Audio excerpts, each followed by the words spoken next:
¿Sabías que en el mundo existen fuerzas espirituales que ejercen una influencia real en nuestras vidas?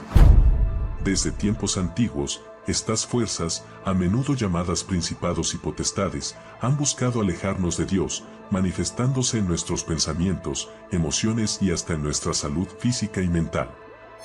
Desde el momento en que el pecado entró en el mundo, el ser humano quedó sujeto a estas fuerzas malignas, distorsionando nuestra voluntad y comportamiento. Cuando Jesús caminó entre nosotros, enfrentó directamente estas entidades espirituales, liberándonos de su influencia. Los relatos bíblicos nos muestran cómo Él sanó a los poseídos, cómo expulsó demonios que causaban enfermedades físicas y mentales, y cómo restauró la paz en aquellos atormentados por la opresión demoníaca. La posesión demoníaca se considera cuando una entidad diabólica toma control total del cuerpo o la mente de una persona. Esto se manifiesta en cambios dramáticos en su comportamiento y habilidades, lo cual puede ser aterrador tanto para la persona afectada como para quienes la rodean. Por otro lado, la opresión demoníaca, aunque menos evidente, sigue siendo poderosa. Se manifiesta en problemas de salud, ansiedad, depresión y otros trastornos mentales que afectan la vida cotidiana de las personas. Incluso trastornos más complejos, como el trastorno disociativo de identidad. Se cree que las múltiples identidades dentro de una persona representan la lucha entre fuerzas malignas, reflejando la realidad de la batalla espiritual que todos enfrentamos en nuestras vidas. Por ejemplo, considera a alguien que, sin razón aparente, experimenta cambios bruscos en su personalidad, como si diferentes personas habitasen su ser. Desde la perspectiva cristiana, esto podría interpretarse como la manifestación de una lucha espiritual interna, donde fuerzas malignas intentan dominar el alma de esa persona, mientras que la intervención divina busca restaurar la armonía y la paz interior.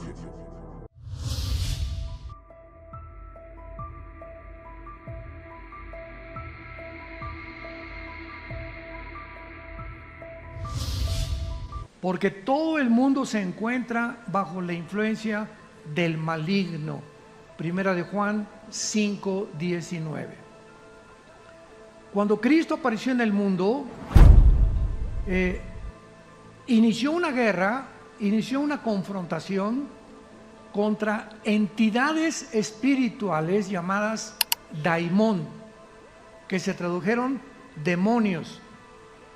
Y estas entidades espirituales estaban dentro de las personas, y a unas las llevaban al suicidio, a otros le daban fuerza sobrenatural, a una mujer la encorvaron durante 15 años, la joroba que tenía era un espíritu que tenía esa señora, a otros los hacían ciegos, a otros les quitaban el habla, los hacían o tartamudos o mudos, etcétera, etcétera.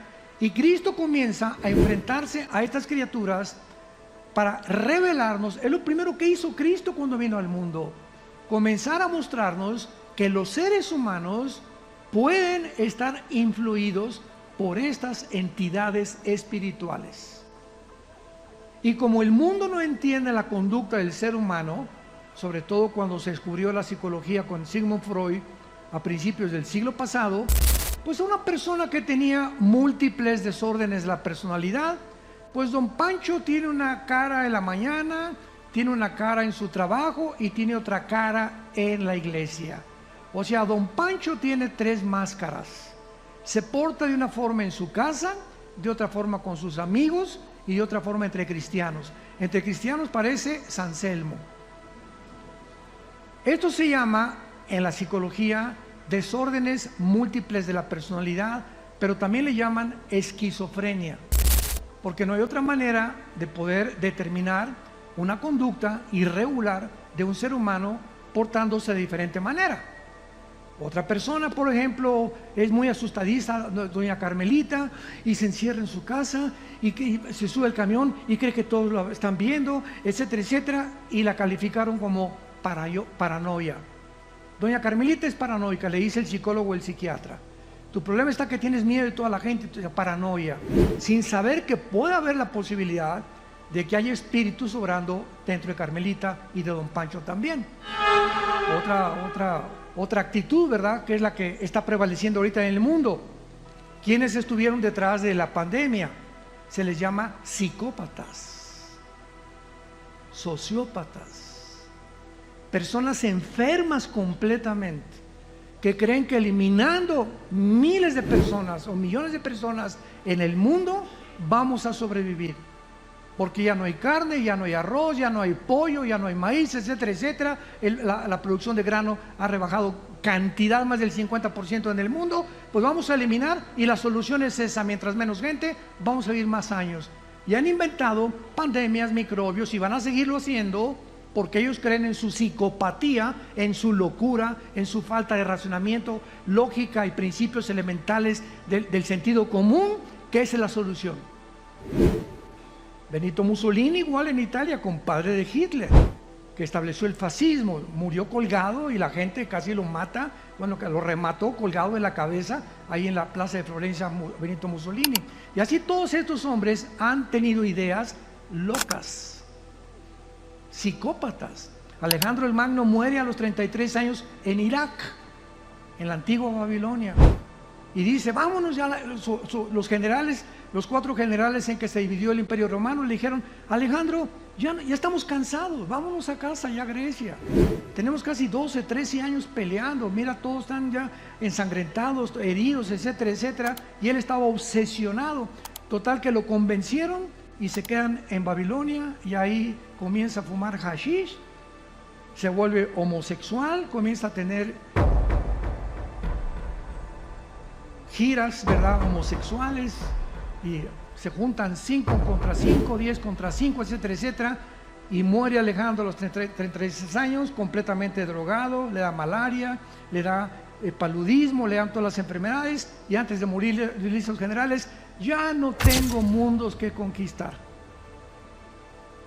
Su obsesión completamente psicópata era conquistar el mundo entero, obsesionado con el poder y la ambición, que son las mismas características de todos los gobernantes de la historia. Hay excepciones con los dedos de la mano.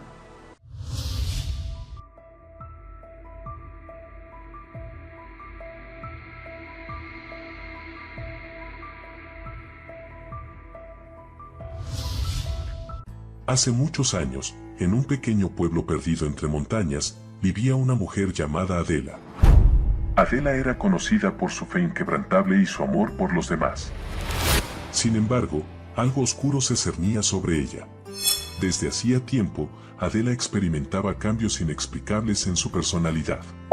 En ocasiones, se volvía agresiva y distante, mientras que otras veces parecía ser una persona diferente, llena de amor y compasión. Los habitantes del pueblo murmuraban, atribuyendo su extraño comportamiento a la influencia de fuerzas malignas. Adela, sin embargo, se aferraba a su fe con más fuerza que nunca. Sabía que algo no estaba bien, pero confiaba en que Dios la guiaría y protegería. Oraba día y noche, buscando respuestas y consuelo en las Escrituras. Un día, mientras caminaba por el bosque cercano al pueblo, Adela se encontró con un hombre extraño. Su mirada era penetrante, y Adela sintió un escalofrío recorrer su espalda.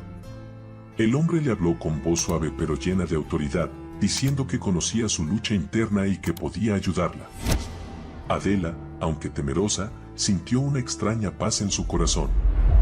El hombre resultó ser un pastor, enviado por Dios para librar a Adela de la opresión demoníaca que la atormentaba. Con oración y ayuno, el pastor y Adela lucharon juntos contra las fuerzas del mal que la acosaban. Durante días, Adela sintió cómo la presencia de Dios llenaba su ser, expulsando toda oscuridad y restaurando su paz interior. Desde ese día, Adela vivió en plenitud, compartiendo su testimonio de fe y libertad con todos los que la rodeaban. Su historia se convirtió en una luz de esperanza para aquellos que luchaban contra las mismas fuerzas del mal, recordándoles que, aunque la batalla espiritual puede ser feroz, el poder de Dios es infinitamente mayor.